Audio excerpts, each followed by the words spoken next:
Bismillahirrahmanirrahim. Salam əleykum əziz və hörmətli izləyicilər. Bildiyiniz kimi bu günlərdə dünyanın ən ciddi və ən çox müzakirə olan mövzularından da biri Ərəbistan və Yəmən arasında olan son qarşıdurmalardır.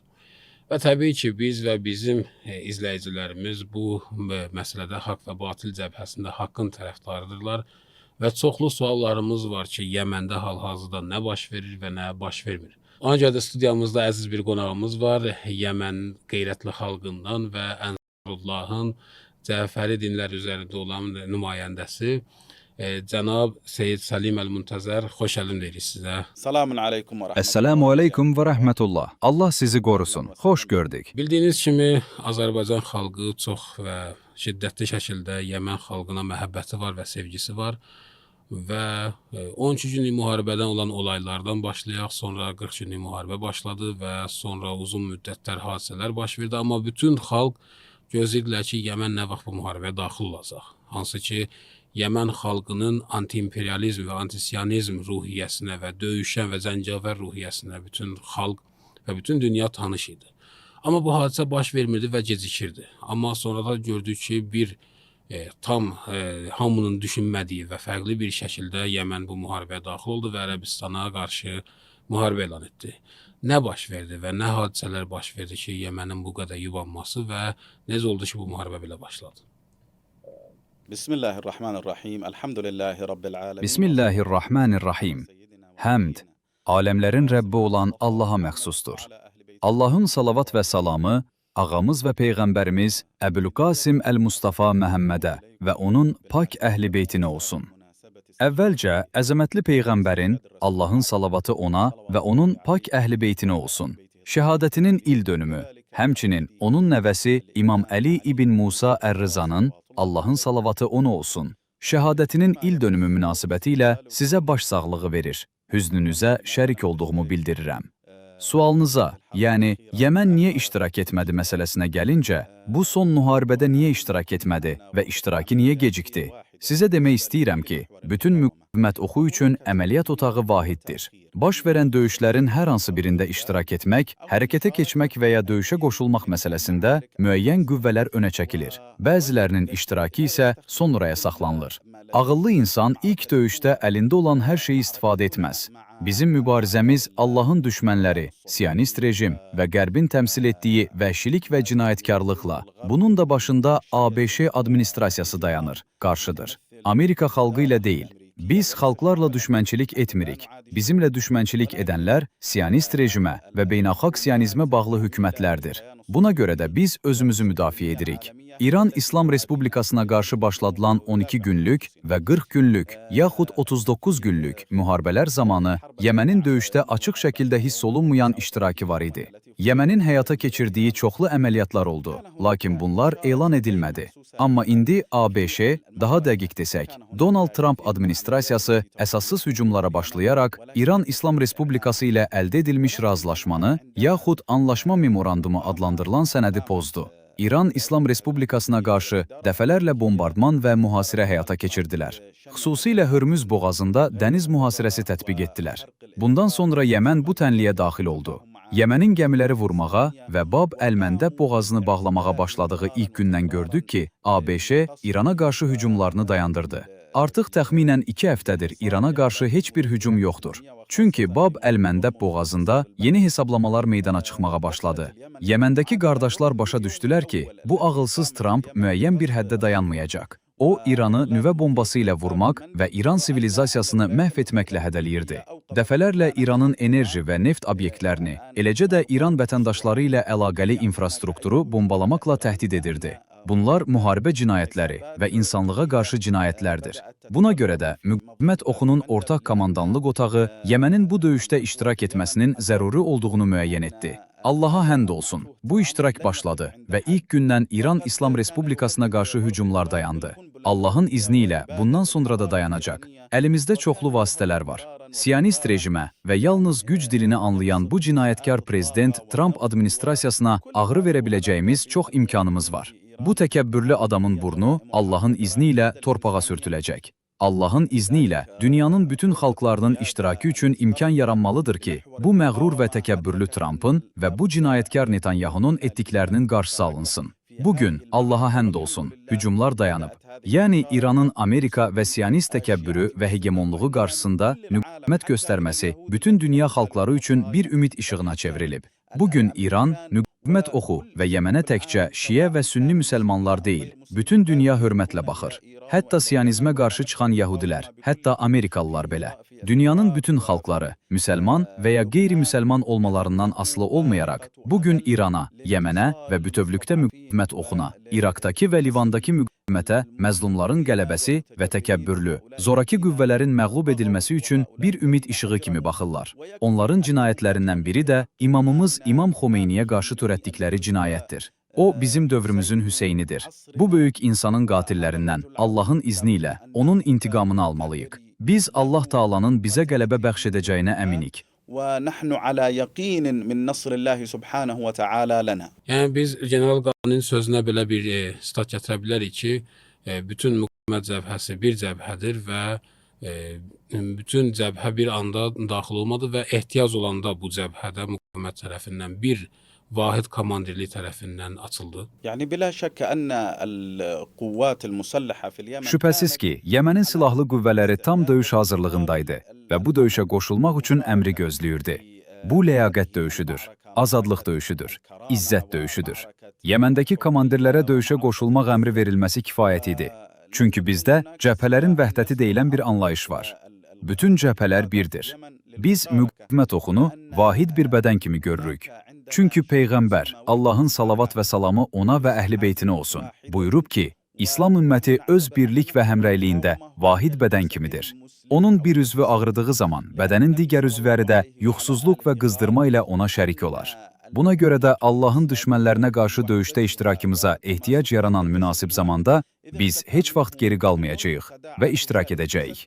Biz Seyyid İmam Xameneyə təkcə müqavimət oxunun rəhbəri kimi deyil, bütün dünyadakı Əhl-i Beyt şiələrinin təqlid mərcəyi kimi baxırdıq. Buna görə onu baş komandan və ali rəhbər hesab edirdik. Bugün isə Seyyid İmam Müçtaba Hüseyn Xameneyə atasının xələfi kimi baxırıq. Onu təkcə müqavimət oxunun baş komandanı və dünyadakı məzlumlar cəbhəsinin rəhbəri deyil, həm də təqlid mərcəyi hesab edirik. Onun cihad barədə fətvasını vacib və özünü itaəti vacib olan imam hesab edirik. Buna görə də döyüş nə vaxt bizim iştirakımızı tələb etsə, heç bir tərəddüd etmədən iştirak edəcəyik. Bizim iştirak etməməyimiz və ya gec iştirak etməyimiz yalnız strateji taktikanın bir hissəsidir. Biz meydandayıq, tam hazırlıq vəziyyətindəyik və istənilən vaxt döyüşə qoşulmaq üçün rəhbərin işarəsini gözləyirik ki, Allahın izni ilə Allahın düşmənlərini tükəndirək və məğlub edək. وتدمير أعداء الله بإذن الله. Çox sağ olun, Allah sizi hifz etsin. Çox gözəl və təsirli söhbətlər idi. Həqiqətən də təsirləndim. Biz Hörmüz boğazı haqqında bu verilişlərimizə çoxlu danışmışıq və son 6 ayda dünyada demək olar ki, ən çox müzakirə olan mövzu da Hörmüz boğazı olub. Amma Babülməndəb boğazı və Qırmızı dəniz hal-hazırda Yəmən tərəfindən təzyiq altındadır. Hətta belə deyə bilərik ki, Yəmən müqaviməti Qırmızı dənizdə və Babülməndəbdə Ərəbistana qarşı mühasirə həyata keçirdi və bu çox ağıllı və çox diqqətli bir mühasirədir ki, Yəmən xalqı və Yəmən müqaviməti dünya xalqlarına sanki bir mühasirə elan etmir. Qırmızı dənizə hamının üzünə qapalamır və sadəcə deyir ki, biz Ərəbistana qarşı bu mühasirəni həyata keçirdirik. Bu strategiya nədir və bu dənizin və bu boğazın mahiyyəti nədir? بدون شك أن مضيق باب المندب أكثر. Şübhəsiz ki, Bab-əl-Məndəb boğazı Hörmüz boğazından daha əhəmiyyətlidir. Niyə? Çünki Bab-əl-Məndəb şərqlə qərbi bir-birinə bağlayır. Xəritələrə baxsanız görərsiniz ki, Hörmüz boğazı qapalı boğazdır. Yəni oradan keçən gəmilər başqa okean və ya dənizlərə birbaşa çıxmır. O əsasən sahilində yerləşən dövlətlərə, başda İran İslam Respublikası olmaqla bağlıdır. Yəni gəmilərin keçib başqa böyük dəniz yollarına çıxması üçün alternativ bir çıxış yoxdur. Amma Bab-əl-Məndəb qat-qat daha əhəmiyyətlidir. Çünki o, Avropa və Afrika qitələrini, hətta Amerika qitələrini Asiya və Avstraliya ilə birləşdirir. Məsələn, Avropadan, Afrikadan və ya hətta Amerikadan gələn gəmilər Bab-əl-Məndəbdən yan keçərək şərqə getmək istəsələr, Afrikanın ətrafından dolaşmalı, qitənin cənubundan, Ümid burnundan keçməlidirlər. Bu isə çox böyük məsafədir. Həm dözülməz dərəcədə uzundur, həm də təhlükəsiz deyil. Cənubi Afrikanın, xüsusilə Ümid burnunun dəniz şəraiti təhlükəsiz deyil. Oradan keçid çox təhlükəlidir və həm qərbdən, həm də şərqdən gələn gəmilər üçün çox baha başa gəlir. Buna görə Bab-əl-Məndəb həm ən təhlükəsiz, həm də ən az xərc tələb edən keçidlərdən biridir. Dünya ticarətinin böyük hissəsi, neft, kommersiya malları və başqa yüklər bu boğazdan keçir. Yəni, şərqlə qərbi birləşdirən əsas keçidlərdən biridir. Buna görə də Bab-əl-Məndəbin strateji əhəmiyyəti Hörmüzdən daha böyükdür. Əgər Bab-əl-Məndəb Hörmüz boğazı ilə birlikdə bağlansa, bütün dünya bundan təsirlənəcək. Ən çox təsirlənənlərdən biri də iqtisadiyyatı petrodollardan asılı olan ABŞ olacaq. Bu, Səudiyyə Ərəbistanı, Küveyt, Birləşmiş Ərəb Əmirlikləri, Qətər və Bəhreyindən çıxarılan körfəz neftinin pullarıdır. Bu pulların və neft gəlirlərinin böyük hissəsi ABŞ xəzinəsinə gedir və məncə bunu heç kim inkar edə bilməz. Buna dəlil olaraq, Trumpın 1-2 il əvvəl körfəz ölkələrinin rəhbərlərindən böyük məbləğlər, 5 trilyon dollardan artıq vəsait aldığını göstərmək olar. Bu rəhbərlər xərac ödəyirlər.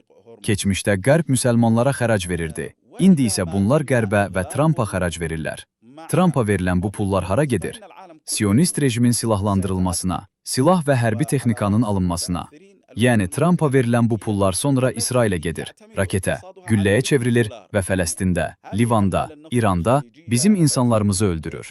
Buna görə də bizim baxışımıza görə, hücumun əsl məsuliyyətini daşıyanlardan biri də Siyonist və Amerikalılara öz ərazilərindən istifadə etməyə imkan verən, onlara pul verən və düşməni bizim üzərimizə gətirən tərəflərdir. Dünyanın bir çox yerində, hətta İranın ətrafında ABŞ bazaları var. Bəs niyə məhz körfəz ölkələrindəki ABŞ bazalarından istifadə edildi? Çünki bizim fikrimizcə, onlar ABŞ ilə birlikdə bu hücumlarda ortaqdırlar. Daha təəccüblüsü budur ki, biz Yəməndə Qəzzaya dəstək məqsədi ilə əməliyyatlar aparanda Bab-əl-Məndəbi İsrail gəmiçiliyi üçün bağlamışdıq. Amma təəssüf ki, BEE, Səudiyyə Ərəbistanı və İordaniyadakı bəzi tərəflər malları Dubay və Əbu Dabi limanlarında boşaldır. Sonra onları quru yolu ilə Səudiyyə Ərəbistanından İordaniyaya, oradan da İsrailə daşıyırdılar. Yəni Qəzza mühasirədə olduğu və Fələstinlilər öldürüldüyü bir vaxtda İsrailə ərzaq, dərman və digər ehtiyacların çatdırılmasına yol açılırdı.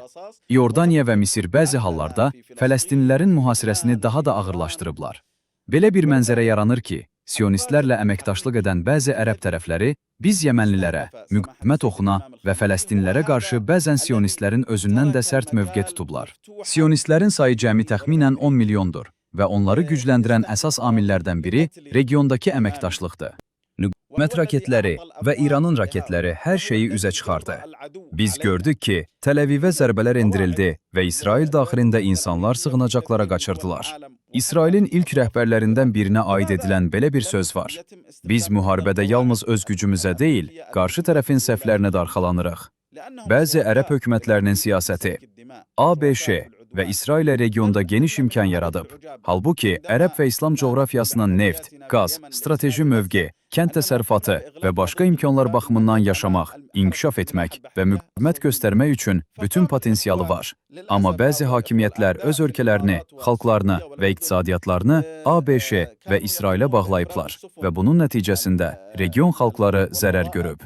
Həmçinin İmam Xameneyinin, Seyid Həsənullahın və Qəzzadakı itkilərin arxasında da bu əməkdaşlığın dayandığına aydındır. İsrail öz-özlüyündə zəifdir, hörümçək torundan da zəifdir. Lakin regiondakı əməkdaşlıq ona imkan yaradıb. Buna görə də bugün Allahın bizə verdiyi güc, imkan və strateji mövqedən istifadə edərək İsrailə və onu dəstəkləyən qüvvələrə təzyiq göstərə biləcəyimizə inanırıq. Bugünkü hərbi əməliyyatlarımız Səudiyyə Ərəbistanına da təzyiq göstərir. Çünki biz, Yəmənlilər hesab edirik ki, Səudiyyə sistemi İsrailin əsas qoruyucu divarlarından biridir. Səudiyyə Ərəbistanı olmasaydı, İsrail olmazdı. Bu söz Trumpın öz etirafıdır.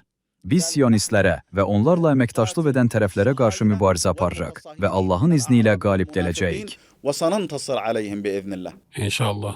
أنا شاهدت كان كتب واحد الأعراب كانوا يدعون في السنين الماضية من الله تعالى أن يساعدهم حتى ينتصروا ضد إسرائيل.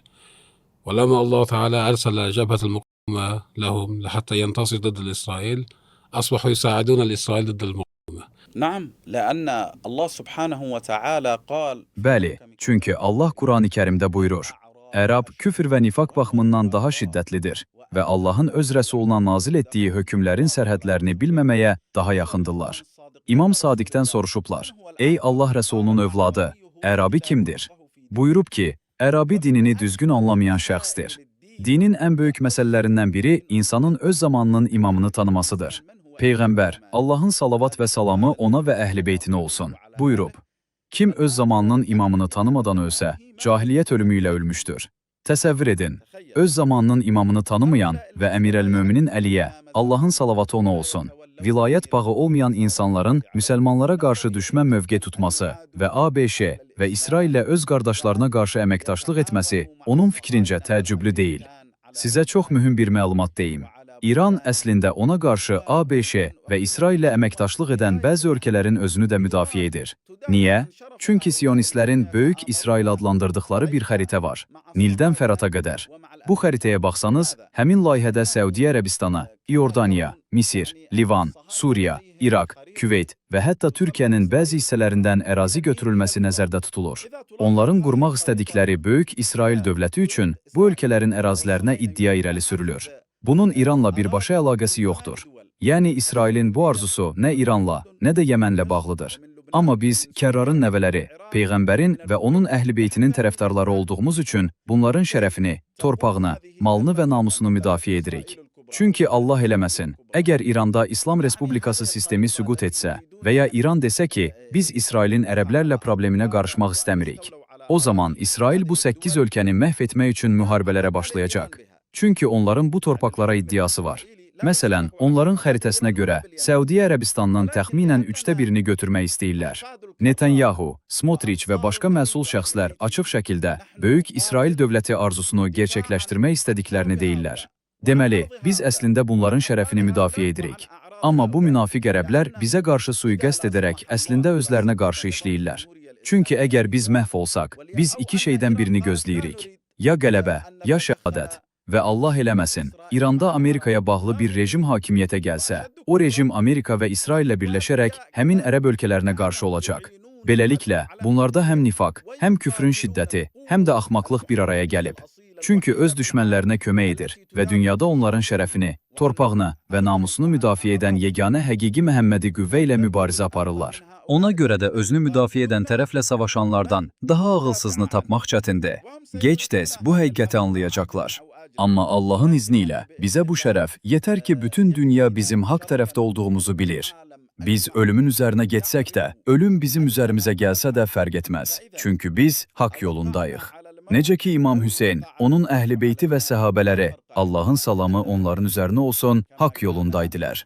El-İmamul Hüseyn və əhl-i beytihi və ashabihi salavatullahi və salamuhu aleyhim. Çox gözəl bir məqam vurğuladınız. Hətta mən bunu da qeyd etmək istəyirəm sizin sözlərinizi tamamlamaq üçün. Mən xatırlayıram ki, Qətərə olan hücumda ki, İsrail baş vermişdi. Bu ərəb ölkələr yığışıb belə danışırdılar ki, güya onlar nəsə bir cavab verəcəklər İsrailə. Yadıma gəlir, doktor Əraksız o vaxtı bir məktub yazdı Qətərə və elə bir qeyd etdi ki, əgər Qətər hər hansı bir cavab vermək istəyirsə İsrailə qarşı, İran İslam Respublikası onunla bərabər cavab verməyə hazırdır. Həm silah verməyə hazırdır onlara, həm də onlarla bir yerdə İsrailə cavab verməyə belə hazırdır və çox təəssüf ki, siz buyurduğunuz kimi bunlar axmaqdılar deyə bunun qədrini bilmədilər. Cavabınızı belə xülasə etmək istəsəm, belə deyə bilər ki, Babül-Məndəb strateji bir boğazdır və logistika baxımından daha çox əhəmiyyət daşıyır. Ancaq gəmiçilik və logistika baxımından Hörmüz boğazının daha çox əhəmiyyət daşıyır. Və bu mühasirə də hal-hazırda Ərəbistana qarşıdır. Çünki Ərəbistana qarşı mühasirə elə Amerikanı və İsrailin kökünü vurmaq kimi bir şeydir. Çünki onların maliyyəsini, enerjisini və neftini onlar təmin edirlər. Amma növbəti sual budur ki, Yəmən müqaviməti bütün dünyada məşhurdur. Xüsusilə də Amerika ki, İsrailə müdafiə olaraq Yəmənə qarşı hücum etdi və o neçə günlük müharibə, xatırlamıram dəqiq neçə gün idisə, çox biabırçı bir vəziyyətdə məğlubiyyətlə üzləşdi və məcbur oldu geri çəkilsin. Nə baş verdi ki, Ərəbistan elə zənn etdi ki, bu müharibəyə daxil olacaq və Yəmənə qarşı qələbə əldə edə biləcək. hesablamalarında bir səhv baş verdi, yoxsa Amerika və İsrailin təzyiqinin altında nasırıldı və məcburiyyətdən bu müharibəyə daxil oldu? للجواب على هذا السؤال لابد أن يعرف المشاهد Bu suala cavab vermək üçün əziz izləyici bilməlidir ki, Səudiyyə Ərəbistanı krallığı adlandırılan dövlət yarandığı gündən Əhl-i Beytə və onların ardıcıllarına qarşı düşmənçilik bəsləyib. Qardaşlardan xahiş edirəm, bu məsələni araşdırsınlar. 1801-ci ildə Səudiyyə vəhhabiləri müqəddəs Kərbəlaya hücum etdilər. Kərbəla əhalisindən minlərlə insanı öldürdülər. İmam Hüseynin, Allahın salamı ona olsun, qübbəsini dağıtdılar. Orada olan əşyalar da qarət etdilər. İmam Hüseynin və Əbülfəzl Abbasın müqəddəs hərəmlərində və məqamlarında olan əşyaları, hər şeyi qarət etdilər. İnsanların, əmirlərin və hökümdarların İmam Hüseynin və Əbülfəzl Abbasın, Allahın salamı hər ikisinə olsun, məqamlarına hədiyyə etdikləri bütün qiymətli əşyaları və xəzinələri 4000 dəvəyə yüklədilər. Vəhhabilər Kərbəla əhalisini öldürdülər. İmam Hüseynin müqəddəs qübbəsini dağıtdılar. Oradakı bütün sərvətləri qarət edib 4000 dəvəyə yüklədilər və Nəcdə qayıtdılar. 2 il sonra 1803-cü ildə Nəcəfə hücum etdilər. Əmir əl-Mömininin, Allahın salamı ona olsun, qəbrini yaxud qübbəsini dağıtmaq istəyirdilər. Kərbəlada etdiklərini orada da təkrarlamaq niyyətində idilər.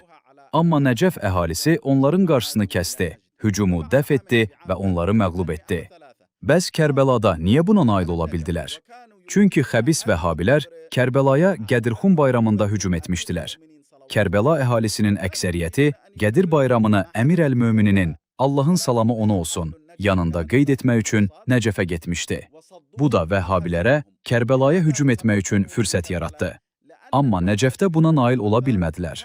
Yəmən məsələsinə gəlincə, Səudiyyə Ərəbistanının Yəmənə qarşı hücumu yeni məsələ deyil və yalnız 2015-ci ildə başlayan hadisədən ibarət deyil. Ali Səud dövləti yarandığı gündən Yəmənə qarşı düşmənçilik bəsləyib. Çünki onlar Əhl-i Beyt şiyələridir.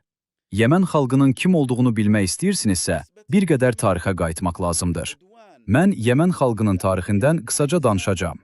Bilirsinizmi, müşriklər Leylətül-Məbit hadisəsində Peyğəmbəri, Allahın salavatı ona və Əhl-i Beytinə olsun, öldürmək istədikləri zaman Əmir əl-Möminin Peyğəmbərin yatağında yatdı ki, Peyğəmbər Mədinəyə hicrət edə bilsin.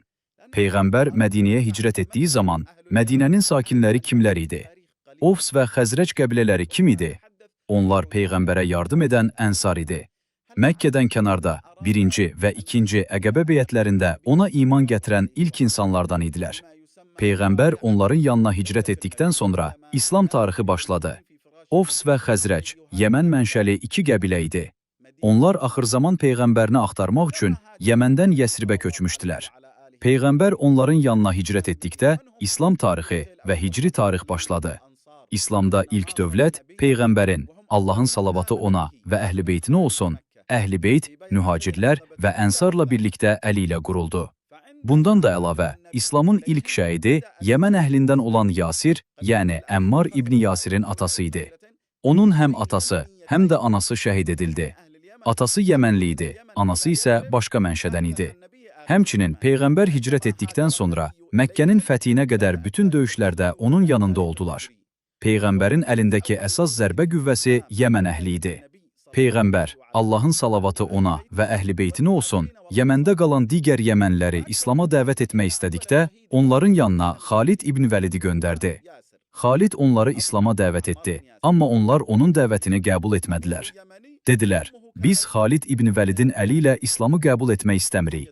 Ya Allah Rəsulunun özünün, ya da Allah Rəsulu kimi bir şəxsin əli ilə İslamı qəbul etmək istəyirik.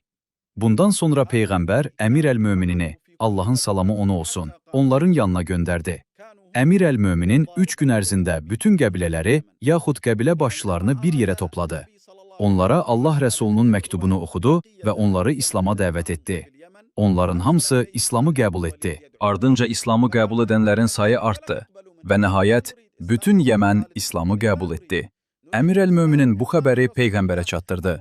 Peyğəmbər 3 dəfə səcdə etdi və buyurdu: Salam olsun Həmdana. Həmdan necə də gözəl qəbilədir. Həmdan böyük Yəmən qəbiləsidir və digər qəbilələrin İslamı qəbul etmək üçün bir araya gəlməsində də mühüm rol oynamışdı.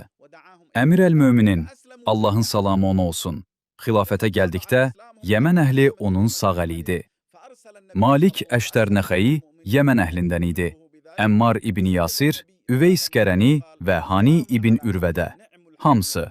Onlar nə Sifeyndə, nə Cəməl döyüşündə, nə də Nəhrəvanda öz imamlarını tərk etdilər. Əmir əl-Mömininin, Allahın salamı ona olsun, əsas zərbə qüvvəsi idilər. Sanki onun müdafiə nazirliyi idilər. Əmir əl-Möminin şəhid olduqdan sonra da İmam Hüseyni Kərbəla səhrasında tək qoymadılar. Kərbəla şəhidlərinin 2/3-i Yəmən əhlindən idi. Hətta İmam Hüseynin övladları və qardaşının övladları istisna olmaqla Kərbəla şəhidlərinin əksəriyyəti Yəmən əhlindən idi. Cəmi 6 və ya 7 nəfər Yəmən əhlindən deyildi. Kərbəla şəhidlərindən təxminən 46 nəfəri Yəmən əhlindən idi. Tarix boyu Yəmən əhli Əhl-i Beytin, Allahın salamı onlara olsun, yanında olub və onları tərk etməyib. Axır zamanda İmam Mehdinin, Allah onun zühurunu tezləşdirsin, vəziri olan Yəməni də Yəmən əhlindən olacaq. Məkkəni fəth edən və Allahın izni ilə 2 müqəddəs hərəmi Ali Səudun muhdarlığından təmizləyən də o olacaq. Deməli, Ali Səudun Yəmənlə niyə müharibə etdiyini anlamaq istəyiriksə, bilməliyik ki, bu məsələnin tarixi var və bu, Allahın dini ilə bağlıdır. Onlar Yəmən əhlinə kim bəsləyirlər? Çünki Məhəmməd İbn Abdullahın dininə yardım edənlər məhz Yəmənlilər olub. Yəhudi tarixçilərinin kitablarında Ali Səudun Yəhudi qəbiləsi olduğu və müsəlman olmadığı deyilir. Onlar Ənəzə qəbiləsindən Əl-Məsalix adlı bir qəbiləyə mənsub olduqlarını bildirdilər. Sonra müsəlman olduqlarını elan etdilər. Halbuki, deyilənə görə, onların kökləri müsəlman deyil. Bəzi böyük Yəhudi tarixçiləri Vəhhabi təriqətinin, Səudiyyə hakimiyyətinin və Səud ailəsinin Ərəbistan yarımadasının Yəhudilərindən olduğunu deyirlər. Bunun dəlili nədir? Əhl-i Beytə düşmənçilik etmələri və Məkkə ilə Mədinədə Peyğəmbərin, Allahın salavatı ona və Əhl-i Beytinə olsun, tarixi izlərini dağıtmaları. Qardaşım, bilirsinizmi, onlar Allah Rəsulunun evini dağıtdılar. Vəhyin nazil olduğu evin yerində ictimai tualet tikdilər. Sonra müsəlmanların etirazlarından sonra təxminən 50 il əvvəl onu söktülər və indi həmin yerdə kitabxana tikilib. Peyğəmbərin, səhabələrin və Əhl-i Beytin tarixi izlərinin hamısını dağıtdılar. Amma Ali Səud, Xeybərin, Yəhudilərin tarixi izlərini qoruyub saxladı. Baxın görün, neft pullarını, həc gəlirlərini və bütün bu vəsaitləri necə aparıb kafir Trumpa verirlər ki, o da Netanyahunun ixtiyarına versin. Halbuki dünyanın müxtəlif ölkələrində müsəlmanları ac qoyurlar. Bunlar neft, qaz və həc gəlirləridir. Bunlar müsəlmanların pullarıdır və müsəlmanlar arasında bölüşdürülməlidir. Amma onlar bunu Allahın düşmənlərinə verirlər. Buna görə də 2015-ci ildə Yəmənə hücum etdikləri zaman təəccüblənmədik. Ərəb ölkələrinin əksəriyyətini bir yerə topladılar. 17 ölkə Yəmənə qarşı müharibə aparmaq üçün birləşdi. Nəticədə İranın müqəddəs müdafiəsinə bənzər 8 illik müqəddəs müdafiəmiz oldu. Necə ki, Saddam İrana hücum edəndə arxasında münafiq ərəblər dayanmışdı. 2015-ci ildə də həmin tərəflər Yəmənə hücum etdilər. 8 il çox ağır müharibə apardılar. Amma Allaha həmd olsun, biz onlara qalib gəldik. İndi isə onların ağaları olan Amerikalıları və Siyonistləri vururuq. Əgər bugün onların ağaları zərbə alırsa, onlar özləri üçün heç vaxt müdafiə tapa bilməyəcəklər. Hətta bütün insanlar və cinlərlə ittifaq qursalar belə. Çünki Allahın köməyi, lütfü və dəstəyi ilə onlar üçün özlərini heyrətə salacaq və üzlərini qaraldacaq şeylər hazırlamışıq. Allahın izni ilə inanırıq ki, 2 müqəddəs hərəmi azad edəcəyik. Çünki 2 müqəddəs hərəmin azad edilməsi, Məscid-ül Əqsanın azad edilməsinin müqəddiməsidir. Ona görə ki, bunlar Siyonist rejimin ilk müdafiə divarıdır. يعني هذا العدوان ليست لليوم وليست للأمس بل تاريخية. والسبب محاربتهم أن ليست دنيوية بل هي معنوية لأنهم يعرفون أن Əmən xalqı İslamın və Əhl-i Beytin yardımçılarıdır.